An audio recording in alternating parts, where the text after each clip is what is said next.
Welcome to non stop news. నేను కార్తీక్ అర్వా. గుంటూరు జిల్లా వినుకొండలో మహా అపచారం జరిగింది. ప్రభుత్వ సభలో సీఎం చంద్రబాబు బూట్లు ధరించి వెంకటేశ్వర స్వామి విగ్రహాన్ని పట్టుకున్నారు. సభలో పాల్గొన్న చీఫ్ విప్ జీవి ఆంజనేయులు ముఖ్యమంత్రికి వెంకటేశ్వర స్వామి విగ్రహాన్ని అందించగా సీఎం బూట్లతోనే విగ్రహాన్ని తీసుకున్నారు. అనంతరం భద్రతా సిబ్బంది సూచనతో సీఎం బూట్లు తొలగించారు. అలాగే అదే వేదికపై బూట్లు వేసుకుని రామలింగేశ్వర స్వామి పట్టాన్ని కూడా స్వీకరించారు. ఈ ఘటనపై అభ్యంతరాలు వ్యక్తమవుతున్నాయి. చీఫ్ విప్ జీవి ఆంజనేయులు చెప్పులు తొలగించినప్పటికీ సీఎం మాత్రం బూట్లు తొలగించకపోవడంపై విమర్శలు వెల్లువెత్తుతున్నాయి.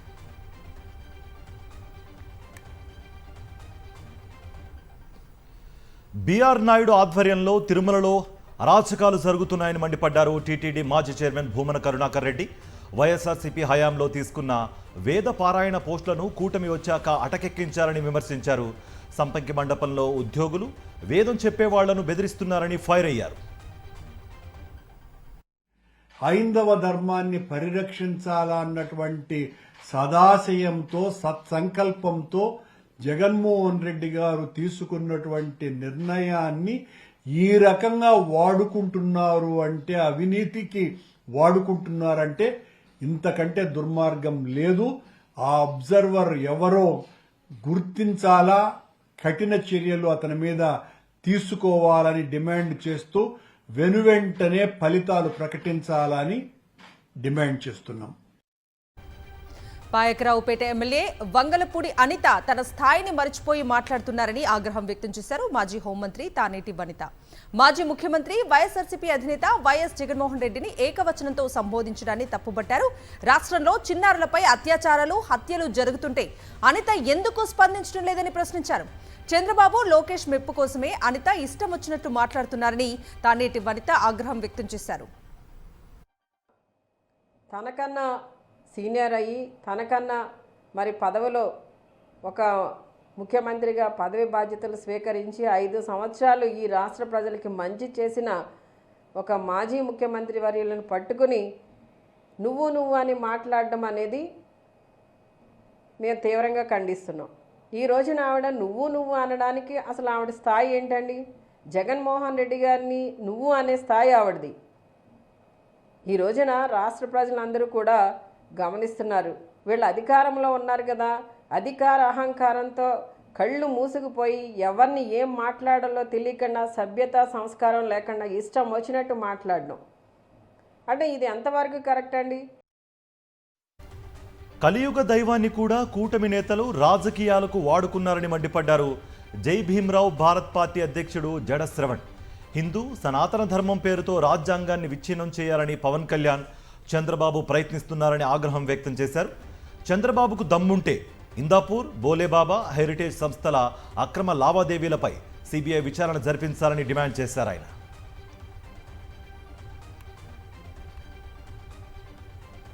పల్నాడు జిల్లా వినుకొండలో చంద్రబాబుకు నిరసన సెగ తగిలింది. వరికిపూడిసెల నిర్మాణానికి బడ్జెట్లో నిధులు కేటాయించలేదని వరికిపూడిసెల జల సాధన సమితి ఆగ్రహం వ్యక్తం చేసింది. చంద్రబాబు సర్కార్ పల్నాడు ప్రజల పట్ల నిర్లక్ష్యంగా వ్యవహరిస్తోందని వరికిపూడిసెల జల సాధన సమితి సభ్యులు మండిపడ్డారు. ఈ నిరసన కార్యక్రమంలో ప్రజా సంఘాలు, గిరిజన సంఘాల నాయకులు పాల్గొన్నారు.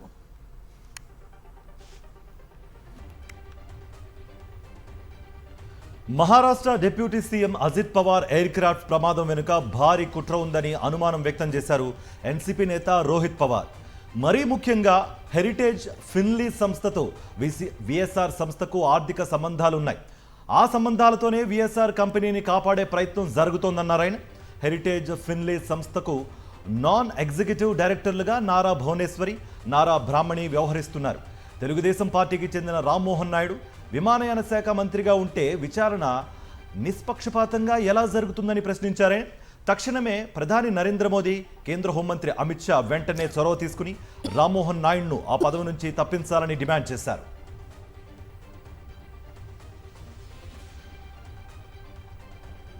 एग्रीमेंट में शायद 15 से 23 करोड़ का विषय है, लेकिन वहाँ पे रुकता है ऐसे नहीं. कोई इंडस्ट्री मिनिस्टर है या कोई बिजनेसमैन भी है लोकल वहाँ पे राज्य का, उसका भी और वीएसआर का भी अलग तरीके से रिलेशनशिप है. लेगेसी 600 ये जो प्लेन है वो प्लेन एक कोई इंडस्ट्रियलिस्ट है, बहुत टीडीपी के नेता जो चंद्रबाबू नायडू साहब है उनके पास वाला नेता, वो बिजनेसमैन है, उसके पास एक इंडिया का सबसे लेटेस्ट लेगेसी 650 अभी इंडिया में आने वाला है, जो दुबई में अभी वहाँ पे रखा है, तो वो भी टीडीपी से रिलेटेड है, ऐसे आप सबको पता है। హెరిటేజ్ ఫిన్లీస్ విఎస్ఆర్ కంపెనీల మధ్య కుదిరిన ఒక కీలక ఒప్పందాన్ని కూడా బయటపెట్టారు రోహిత్ పవార్. 2023 మార్చి 30న Heritage Finlease VSR Ventures Private Limited కు మధ్య హైపోథికేషన్ అగ్రిమెంట్ కుదిరింది. ఒప్పందం ప్రకారం హెరిటేజ్ ఫిన్లీస్ నుంచి విఎస్ఆర్ సంస్థ రుణాన్ని పొందింది. కొత్త విమానం కొనుగోలుకు పాత అప్పులు తీర్చడానికి ఈ రుణాన్ని తీసుకున్నట్లు ఒప్పందంలో తెలిపారు. కొనుగోలు చేసిన విమానం, దాని ఇంజన్లు, ఇతర విడి భాగాలు ఈ లోన్కు సెక్యూరిటీగా ఉంటాయి. ఆర్బీఐ రూల్స్ ప్రకారం వడ్డీ లెక్కిస్తారు. ఒప్పందం ప్రకారం విమాన నిర్వహణ ఖర్చులు, పన్నులు అన్ని రుణగ్రహీత అయిన విఎస్ఆర్ సంస్థ భరించాల్సి ఉంటుంది. అజిత్ పవార్ మరణంపై నిష్పక్షపాత దర్యాప్తు జరిగేలా చర్యలు చేపట్టాలని కేంద్రాన్ని కోరారు ఎన్సీపీ నేత రోహిత్ పవార్. మేరకు ప్రధాని నరేంద్ర మోదీకి లేఖ రాశారు ఆయన. పౌర విమానయాన శాఖ మంత్రి రామ్మోహన్ నాయుడు విఎస్ఆర్ కంపెనీ మధ్య సంబంధాలపై సంచలన విషయాలు వెలుగులోకి వస్తున్నాయని, దీనిపై దృష్టి పెట్టాలని విజ్ఞప్తి చేశారు. డీజీసీఏ ఒత్తిడి లేకుండా ఈ కేసులో పారదర్శక దర్యాప్తు జరిగేలా చూడాలని ప్రధాని మోదీని లేఖ ద్వారా విజ్ఞప్తి చేశారు రోహిత్ పవార్. ఏపీ హైకోర్టులో మాజీ ఎమ్మెల్యే ఆళ్ల రామకృష్ణారెడ్డి పిటిషన్ దాఖలు చేశారు. రాజధాని అమరావతి ఇన్నర్ రింగ్ రోడ్ కుంభకోణం దర్యాప్తును సీబీఐకు అప్పగించేలా ఆదేశాలు ఇవ్వాలని పిటిషన్లో తెలిపారు. ఆళ్ల రామకృష్ణారెడ్డి పిటిషన్ మంగళవారం విచారణకు వచ్చే అవకాశం ఉంది. విజయవాడ మున్సిపల్ కార్పొరేషన్ కౌన్సిల్ సమావేశం రసాభాసగా జరిగింది. నాడు నేడు స్కూల్స్ పెన్షన్లపై సభ్యుల మధ్య వాగ్వాదం జరిగింది. 20 నెలలుగా నాడు నేడు స్కూల్స్కు కూటమి ప్రభుత్వం ఒక్క రూపాయి కూడా విడుదల చేయలేదు. బీఎంసీ పరిధిలో స్కూల్స్ను వైఎస్ఆర్సీపీ ప్రభుత్వం అభివృద్ధి చేస్తే దానిని తమ ఖాతాలో వేసుకునేందుకు టీడీపీ కార్పొరేటర్లు యత్నించారు. టీడీపీ కార్పొరేటర్ల తీరుపై మేయర్, వైఎస్ఆర్సీపీ కార్పొరేటర్లు ఆగ్రహం వ్యక్తం చేశారు. ఏపీలో జరిగిన సార్వత్రిక ఎన్నికల్లో ప్రజాస్వామ్యం అపహాస్యమైందన్నారు మాజీ మంత్రి సాకేత్ శైలజానాథ్. అర్ధరాత్రి సమయంలో 50 లక్షల ఓట్లు ఎలా పోలవుతాయని అనుమానం వ్యక్తం చేశారు. ఫలితాలు వచ్చిన వారం రోజుల్లోనే వీవీప్యాట్లు కాల్చేశారని మండిపడ్డారు. టీడీపీది మోసపూరిత విజయమని అన్నారు శైలజానాథ్. గుంటూరులో మాజీ మంత్రి అంబటి రాంబాబును పరామర్శించారు పల్నాడు జిల్లా వైఎస్ఆర్సీపీ నేతలు. పొన్నూరు నియోజకవర్గ సమన్వయకర్త అంబటి మురళీకృష్ణ ఆధ్వర్యంలో భారీగా వైఎస్ఆర్సీపీ కార్యకర్తలు తరలివచ్చారు. రాష్ట్రంలో అరాచక పాలన నడుస్తోందని వైఎస్ఆర్సీపీ నేతలు ఆగ్రహం వ్యక్తం చేశారు. పోలీసుల సమక్షంలోనే అంబటి ఇంటిపై దాడులు జరగడం దారుణమన్నారు. వైఎస్ఆర్సీపీ నాయకులపై ప్రభుత్వం కక్ష సాధింపు చర్యలు కొనసాగుతున్నాయి. తాజాగా మాజీ మంత్రి అంబటి, మాజీ ఎమ్మెల్యే జక్కంపూడి రాజాపై అక్రమ కేసులు నమోదు చేశారు పోలీసులు. ఇటీవల రాజమండ్రి సెంట్రల్ జైలు నుంచి విడుదలైన అంబటి రాంబాబు ఈ నెల 19న గుంటూరుకు బయలుదేరుతున్న సమయంలో పోలీసులు సెక్షన్ 30 నోటీసులు అందజేశారు. సెక్షన్ 30 నోటీసుల ఆధారంగా అంబటి రాంబాబు, జక్కంపూడి రాజాతో పాటు పలువురు వైఎస్ఆర్సీపీ నాయకులపై ప్రకాష్ నగర్ పోలీసులు కేసులు నమోదు చేశారు. గుంటూరు సమీపంలోని ఆచార్య నాగార్జున యూనివర్సిటీలో టీఎన్ఎస్ఎఫ్ గూండాలు బరితెగించారు. 2 రోజుల క్రితం యూనివర్సిటీ ఇంజనీరింగ్ కాలేజీకి ఉన్న దివంగత సీఎం డాక్టర్ వైఎస్ఆర్ పేరును తొలగించారు.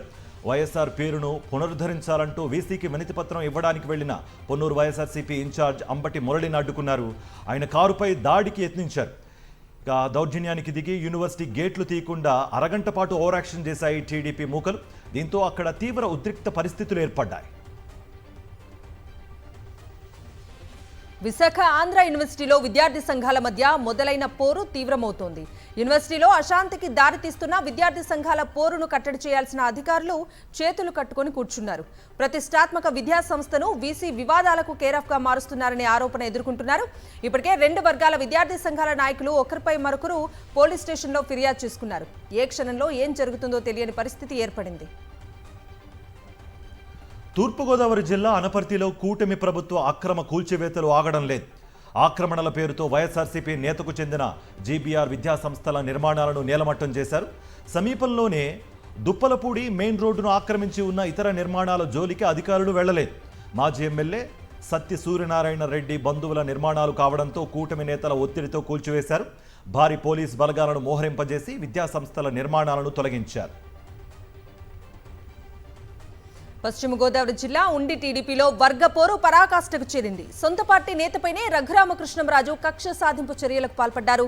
తనకు వ్యతిరేకంగా గలం వినిపించిన టీడీపీ రాష్ట్ర కార్యనిర్వాహక కార్యదర్శి పొత్తూరి వెంకటేశ్వరరాజు ఇంటిని, ఆఫీస్ను కూల్చివేయించారు. నిన్న కూల్చేస్తామని వార్నింగ్ ఇచ్చి ఇవాళ ఉదయం పోలీసులను మోహరించి జేసీబీతో కూలగొట్టించారు. ఇటు పొత్తూరు వెంకటేశ్వరరాజు ప్రస్తుతం భీమవరంలోని ఒక ఆసుపత్రిలో అనారోగ్యంతో చికిత్స పొందుతున్నారు. తన ఇల్లు, కార్యాలయాలు కూల్చివేసినంత మాత్రాన తాను భయపడబోనన్నారు పొత్తూరు వెంకటేశ్వరరాజు.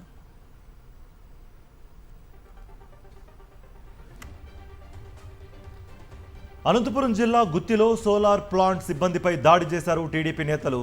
బేతాపల్లి గ్రామంలో సోలార్ ప్లాంట్ నిర్మాణం జరుగుతోంది. అందులో భాగంగా ప్లాంట్లో కొన్ని సివిల్, ఇంజనీరింగ్ పనులు చేపట్టారు. ఈ క్రమంలో గుత్తి పట్టణానికి చెందిన టీడీపీ నేత రవితేజతో పాటుగా కొందరు తెలుగుదేశం పార్టీ కార్యకర్తలు ఇసుక సరఫరా చేస్తామంటూ ఇసుక టిప్పర్లతో ప్లాంట్ వద్దకు వెళ్లారు. అయితే స్థానికంగా ఉన్న కొందరు ఒక టిప్పర్ ఇసుక 14,000 రూపాయలతో సరఫరా చేస్తుండగా టీడీపీ నాయకులు మాత్రం తమకు ఒక టిప్పర్కు 23,000 రూపాయలు ఇవ్వాలని వాదనకు దిగారు. ఇక కంపెనీ ప్రతినిధులు ధర అధికంగా ఇవ్వడం కుదరదని తేల్చి చెప్పారు. దీంతో కోపోద్రిక్తులైన టీడీపీ నాయకులు సోలార్ ప్లాంట్ ఉద్యోగులపై భౌతికంగా దాడికి దిగారు. మాజీ మంత్రి మేకపాటి గౌతమ్ రెడ్డి ఇంటర్నేషనల్ మహబోధి సొసైటీని ఆంధ్ర యూనివర్సిటీలో మాజీ ఎంపీ మేకపాటి రాజ్మోహన్ రెడ్డి ప్రారంభించారు. ఆంధ్ర యూనివర్సిటీ ప్రాంగణంలో మహబోధి సొసైటీని ఏర్పాటు చేయటం చాలా సంతోషంగా ఉందన్నారు. ఈ మెడిటేషన్ సెంటర్ యూనివర్సిటీ విద్యార్థులకే కాకుండా విశాఖ నగర ప్రజలకు ఎంతగానో ఉపయోగపడుతుందని ఆశాభావం వ్యక్తం చేశారు. ఈ సెంటర్లో ఉచితంగా మెడిటేషన్, ధ్యానం చేసుకోవచ్చని తెలిపారు. మేకపాటి గౌతమ్ రెడ్డి 4వ వర్ధంతి సందర్భంగా ఈ మెడిటేషన్ సెంటర్లో ఆయన విగ్రహాన్ని ఆవిష్కరించారు. మాజీ మంత్రి మేకపాటి గౌతమ్ రెడ్డి 4వ వర్ధంతి సందర్భంగా నెల్లూరు జిల్లా ఉదయగిరిలోని ఆయన ఘాట్ వద్ద వైఎస్ఆర్సీపీ శ్రేణులు, అభిమానులు పూలమాలలు వేసి నివాళులర్పించారు. మేకపాటి గౌతమ్ రెడ్డి అకాల మరణం ఉదయగిరి, ఆత్మకూరు ప్రాంతాలకు తీరని లోటు అన్నారు. ఐటీ రంగంలో రాష్ట్రానికి ఆయన చేసిన సేవలు మరువలేనివని కొనియాడారు. నెల్లూరు జిల్లా ఆత్మకూరులోనే మేకపాటి గౌతమ్ రెడ్డి విగ్రహానికి వైఎస్ఆర్సీపీ నాయకులు పూలమాలలు వేసి నివాళులర్పించారు. కామారెడ్డిలో షబ్బీర్ అలీ ప్రశాంత వాతావరణం చెడగొడుతున్నారని మండిపడ్డారు ఎమ్మెల్యే కాటపల్లి వెంకటరమణారెడ్డి. అరోరా కాలేజ్ భూముల్లో ఎవరు అవినీతి చేశారో ప్రజలకు తెలుసని తెలిపారు. 263 ఎకరాల్లో గజం భూమి తాను అమ్మినట్లు నిరూపిస్తే ఏ శిక్షకైనా సిద్ధమన్నారు. తాను తప్పు చేసినట్లు నిరూపిస్తే రాజకీయ సన్యాసం తీసుకుంటానన్నారు వెంకటరమణారెడ్డి. సరే, నీ గురించి మాట్లాడితే ఇంకా 2 ఏళ్ళు మాట్లాడినా సమయం సరిపోదు. సరే, వ్యక్తిగా నీకు 2 సంవత్సరాలుగా వయసులో పెద్దోడిగా నేను గౌరవం ఇస్తూ వచ్చిన పోన్లే కానీ నీవెంత దూరం ఎగబాకినావంటే రాజకీయ స్వార్థం, అధికారం కోసం ఈ నియోజకవర్గం నా సొంతం, మాకు మా జాగిర్ రాసి ఇచ్చిండు, నేను ఒక రజాకర్ని అన్నట్టు నీవు డ్రామాలు చేస్తూ వచ్చినావు. ముఖ్యమంత్రి రేవంత్ రెడ్డి గారు ఓటమి చెందిన ఈ ప్రాంతంలో నీవు ఆధిపత్యం చేయడానికి ప్రయత్నం చేస్తావు. ఇది ప్రజలు గమనిస్తూనే ఉన్నారు. మెదక్ మున్సిపల్ ఎన్నికల ఘర్షణలో అరెస్టైన 13 మంది బీఆర్ఎస్ కార్యకర్తలను సంగారెడ్డి జైల్లో పరామర్శించారు మాజీ మంత్రి హరీష్ రావు. పోలీసుల తీరుపై హరీష్ రావు ఆగ్రహం వ్యక్తం చేశారు. పోలీసులు కాంగ్రెస్ పార్టీ కార్యకర్తలా వ్యవహరిస్తున్నారని మండిపడ్డారు. ఇలాంటి చర్యలకు పాల్పడితే భారీ మూల్యం చెల్లించుకోక తప్పదని పోలీసులను హెచ్చరించారు ఆయన. పోలీసులను బూతులు తిట్టిన కాంగ్రెస్, బీజేపీ నాయకులపై కేసులు ఎందుకు పెట్టలేదని ప్రశ్నించారు హరీష్ రావు.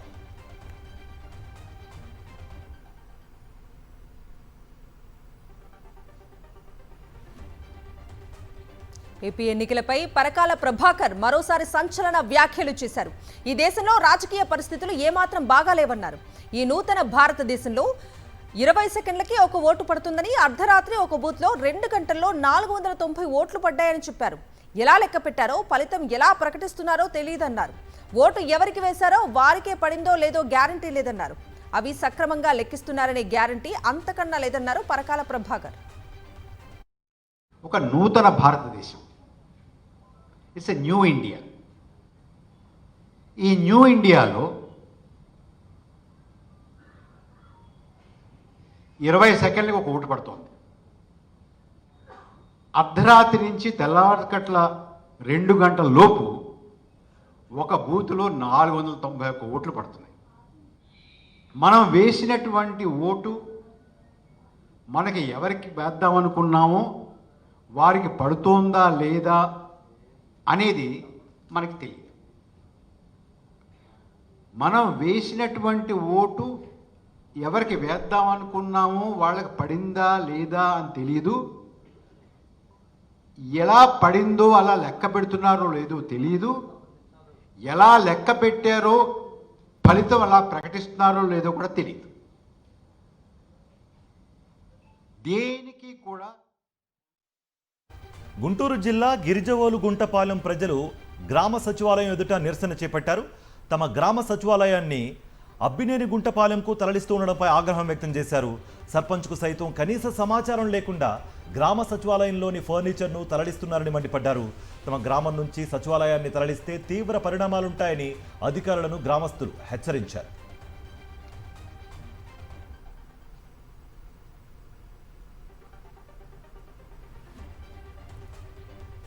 ఏపీ ప్రాథమిక వ్యవసాయ సహకార సంఘాల ఉద్యోగుల రిలే నిరాహార దీక్షలు కొనసాగుతున్నాయి. తమ డిమాండ్స్ పరిష్కరించాలని కోరుతున్నారు. ఏపీ పీఎస్ఈఎస్ ఉద్యోగుల యూనియన్ రాష్ట్ర ఉపాధ్యక్షులు గిరిబుచ్చి రంగనాథ్ ఆధ్వర్యంలో ధర్నాకు దిగారు ఉద్యోగులు.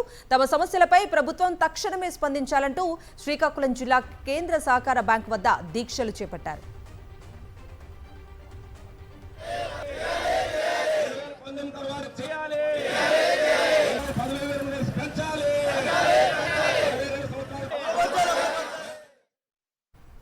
పంచాయతీ ఎన్నికల్లో ఇచ్చిన హామీని నెరవేర్చాడు నల్లగొండ జిల్లా రామగిరి గ్రామ సర్పంచ్.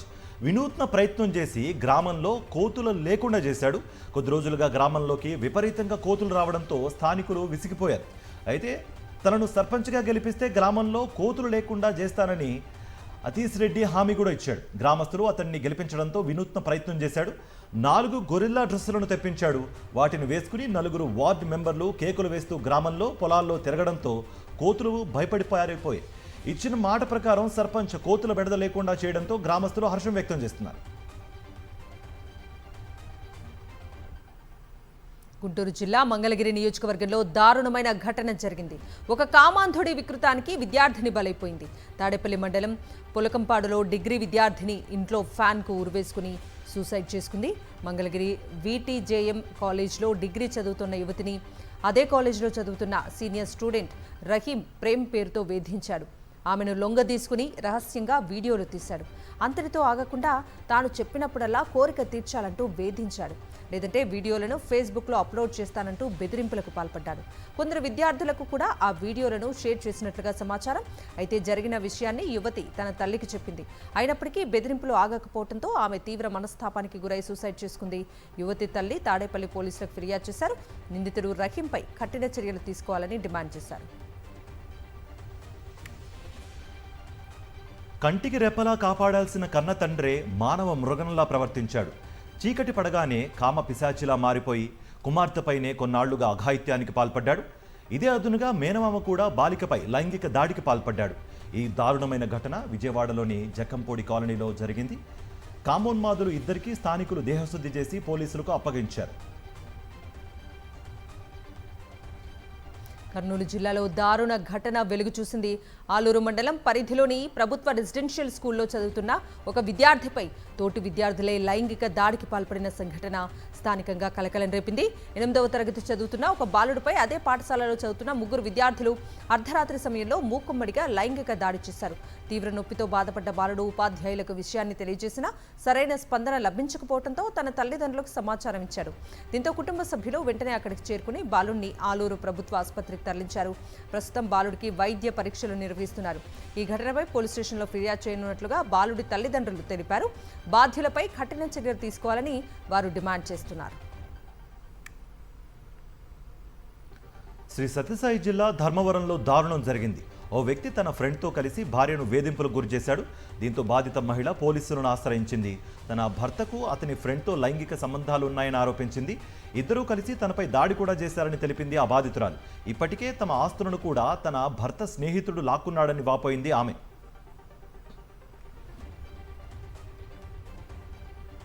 విశాఖ జిల్లా భీమిలిలో ఒక హోటల్ రూమ్లో సాఫ్ట్వేర్ ఉద్యోగి ఆత్మహత్య చేసుకున్నాడు. మృతుడు విశాఖకు చెందిన శ్యామ్ కుమార్ గా పోలీసులు గుర్తించారు. హైదరాబాద్లోని ఒక సాఫ్ట్వేర్ కంపెనీలో శ్యామ్ ఉద్యోగం చేస్తున్నాడు.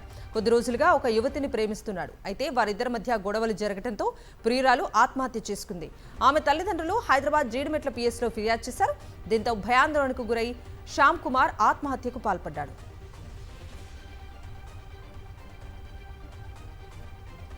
తెలంగాణ రాష్ట్ర ఫోరెన్సిక్ సైన్స్ ల్యాబ్ అగ్ని ప్రమాదంలో కీలక మలుపు చోటు చేసుకుంది. అగ్ని ప్రమాదంలో 1100 ఫైల్స్ దగ్ధమైనట్టుగా నాగ్పూర్ బృందం గుర్తించింది. 1100 కేసుల డేటా రికవరీ కోసం బృందం యత్నించింది. కేసుల డేటా రికవరీ కష్టమని ప్రత్యేక బృందం తేల్చింది.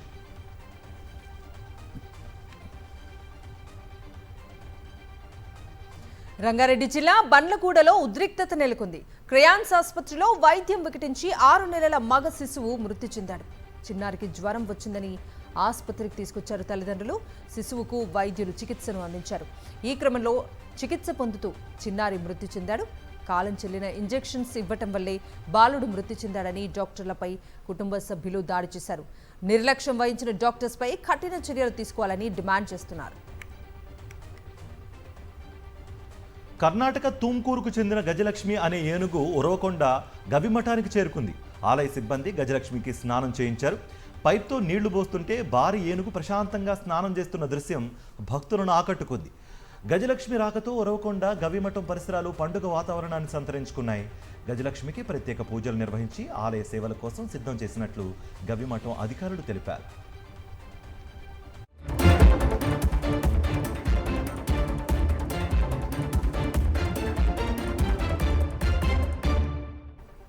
నేషనల్ అప్డేట్స్ చూద్దాం. ఏఐ ఇంపాక్ట్ సదస్సు వద్ద గందరగోళం సృష్టించి దేశం పరువు తీసేందుకు యత్నించిన కాంగ్రెస్ పై బీజేపీ భగ్గుమంది. యూత్ కాంగ్రెస్ చర్యకు నిరసనగా దేశవ్యాప్తంగా బీజేపీ యువ మోర్చా కార్యకర్తలు ఆందోళనలు చేపట్టారు. ఢిల్లీ, హైదరాబాద్, చెన్నై, లక్నో, భోపాల్, పాట్నా సహా పలు నగరాల్లో రోడ్లెక్కారు. రాహుల్ గాంధీకి వ్యతిరేకంగా నినాదాలు చేశారు. పలుచోట్ల కాంగ్రెస్ దిష్టిబొమ్మలు దగ్ధం చేశారు.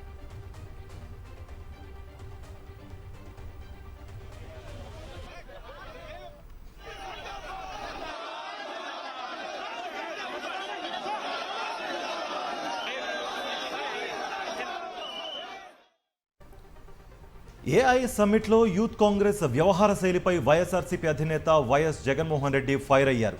యూత్ కాంగ్రెస్ కార్యకర్తల తీరు మనందరినీ సిగ్గుపడేలా చేసిందంటూ ఎక్స్లో పోస్ట్ చేశారు ఆయన. అసలు మనం రాజకీయాలు ఎటువైపు వెళుతున్నాయి అంటూ ఆందోళన వ్యక్తం చేశారు. ఎవరూ మన దేశాన్ని ఎప్పుడూ కించపరచకూడదన్నారు వైఎస్ జగన్. మన మధ్య రాజకీయ విభేదాలు ఎన్ని ఉన్నా ప్రపంచం ముందు అందరం ఐక్యంగా ఉండాలని వైఎస్ జగన్మోహన్ రెడ్డి పిలుపునిచ్చారు. వచ్చే 5 ఏళ్లలో భారత్ బ్రెజిల్ వాణిజ్యం $20 బిలియన్ చేరాలన్నది లక్ష్యమని తెలిపారు ప్రధాని నరేంద్ర మోదీ. ఎనర్జీ, హెల్త్, రక్షణ, టెక్నాలజీ రంగాల్లో ఇరు దేశాలు పరస్పర సహకారానికి కట్టుబడి ఉన్నాయన్నారు. బ్రెజిల్ అధ్యక్షుడు లులాతో ఢిల్లీలో భేటీ అయ్యారు ప్రధాని మోదీ. ద్వైపాక్షిక సంబంధాల బలోపేతంపై చర్చలు జరిపారు.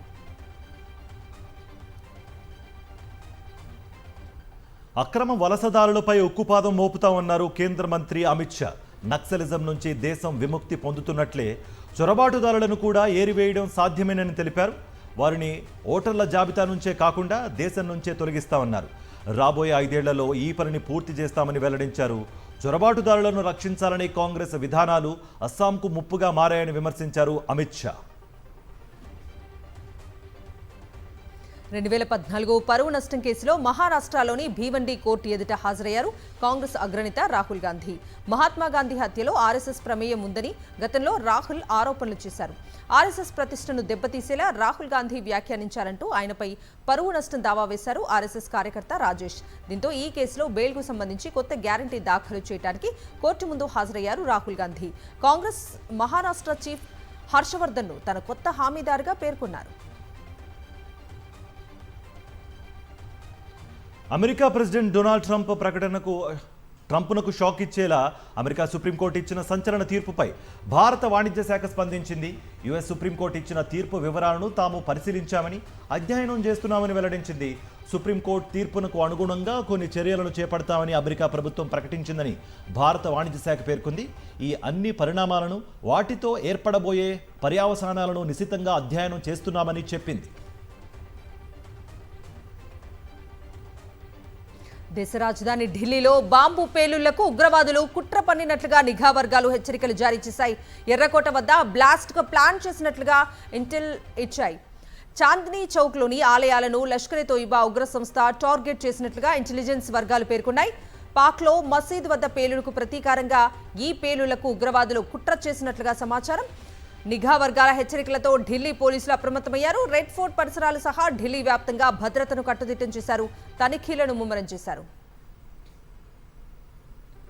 జమ్మూ కాశ్మీర్లో భద్రతా బలగాలు విస్తృతంగా గాలిస్తున్నాయి. దేశంలోని పలు ప్రాంతాల్లో ఉగ్రదాడులు జరిగే అవకాశం ఉందని నిఘా వర్గాలు హెచ్చరించడంతో అణువణువును జల్లెడపడుతున్నాయి. గండేర్బాల్ జిల్లాలో ఓ బ్యాగ్లో ఐఈడీని సైన్యం గుర్తించింది. వెంటనే దానిని నిర్వీర్యం చేసినట్లుగా అధికారులు తెలిపారు. గాలింపు చర్యలు కొనసాగుతున్నాయని, అనుమానాస్పద వస్తువులు కనిపిస్తే సమాచారం ఇవ్వాలని స్థానికులను కోరారు.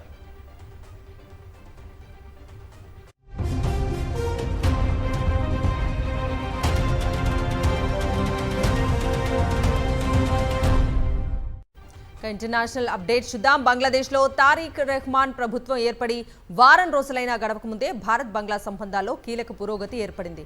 గతేడాది డిసెంబర్లో నిలిపివేసిన వీసా సర్వీసులను తిరిగి పునరుద్ధరిస్తున్నట్లుగా బంగ్లాదేశ్ ప్రకటించింది. ఈ నిర్ణయం వెంటనే అమల్లోకి వస్తుందని తెలిపింది. ఇటీవలే అక్కడ ఎన్నికలు జరిగి బంగ్లాదేశ్ నేషనలిస్ట్ పార్టీ అధికారం చేపట్టడం, భారత ప్రధాని మోదీ తారిక్ రెహమాన్కు అభినందనలు చెప్పి భారత్కు రావాల్సిందిగా కోరటంతో ఇరు దేశాల మధ్య ఉద్రిక్తతలు కొంత చల్లారినట్లయింది. ఈ క్రమంలోనే వీసా సర్వీసులను తిరిగి పునరుద్ధరిస్తున్నట్లు ప్రకటించింది బంగ్లాదేశ్. చిలీలోని శాంటియాగోలో ఘోర ప్రమాదం జరిగింది. హైవేపై వెళుతున్న లిక్విడ్ ట్యాంకర్ ఒక్కసారిగా పేలిపోయింది. ఈ ప్రమాదంలో 4 స్పాట్లోనే మృతి చెందగా 17 మందికి తీవ్ర గాయాలయ్యాయి. ఈ ప్రమాదంలో 50 వాహనాలు దగ్ధమయ్యాయి. భారీ పేలుడుతో మంటలు చెలరేగడంతో దాదాపు 200 కిలోమీటర్ల వరకు పొగలు దట్టంగా అలుముకున్నాయి. సునామీ దూసుకొస్తోందా అన్నంతలా పరిసర ప్రాంతాలను పొగ కమ్మేసింది. థాయిలాండ్లో ఒక ప్రాణాంతక వైరస్ కోరలు చాస్తోంది. టైగర్ కింగ్డమ్ పార్క్లో చాప కింద నీరులా వ్యాపిస్తోంది. దీని కారణంగా 72 పులులు మృతి చెందాయి. చనిపోయిన పులులకు పోస్టుమార్టం చేసిన అధికారులు కెనైన్ డిసెంప్టర్ వైరస్ కారణంగా మరణించినట్లుగా గుర్తించారు. పార్క్ను తాత్కాలికంగా మూసేశారు. మిగిలిన పులులను ఇతర ప్రాంతాలకు తరలించి క్వారంటైన్లో ఉంచారు.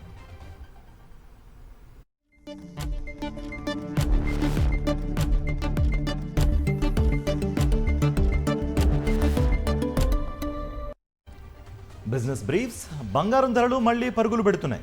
ఇవాళ మరోసారి పెరిగే 24 క్యారెట్ల 10 గ్రాముల బంగారం ధర 1910 రూపాయలు పెరిగి 1,52,280గా ఉంది. 22 క్యారెట్ల 10 గ్రాముల బంగారం ధర 1,750 రూపాయలు పెరిగి 1,46,000కు చేరుకుంది.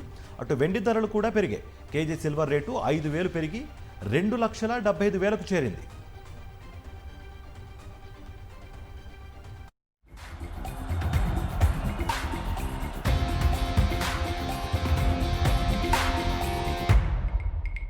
Coming to sports updates. 3వ టీ20లో భారత మహిళల జట్టు అద్దరగొట్టింది. ఆస్ట్రేలియాను చిత్తుగా ఓడించింది. 17 పరుగుల తేడాతో విజయం సాధించింది. సిరీస్ను 2-1 తేడాతో కైవసం చేసుకుంది. అడిలైడ్ వేదికగా జరిగిన మ్యాచ్లో టాస్ గెలిచిన హర్మన్సేన తొలుత బ్యాటింగ్కు దిగింది. నిర్ణీత 20 ఓవర్లలో 6 వికెట్ల నష్టానికి 176 పరుగులు చేసింది. అనంతరం బరిలోకి దిగిన ఆస్ట్రేలియా 20 ఓవర్లలో 9 వికెట్లు నష్టపోయి 159 పరుగులు చేసి ఓడిపోయింది. భారత బౌలర్లలో శ్రేయాంక పాటిల్, శ్రీచరణి తలో 3 వికెట్లు తీయగా అరుంధతి రెడ్డి 2, రేణుకా సింగ్ 1 వికెట్ పడగొట్టారు. Right TV non stop news updates.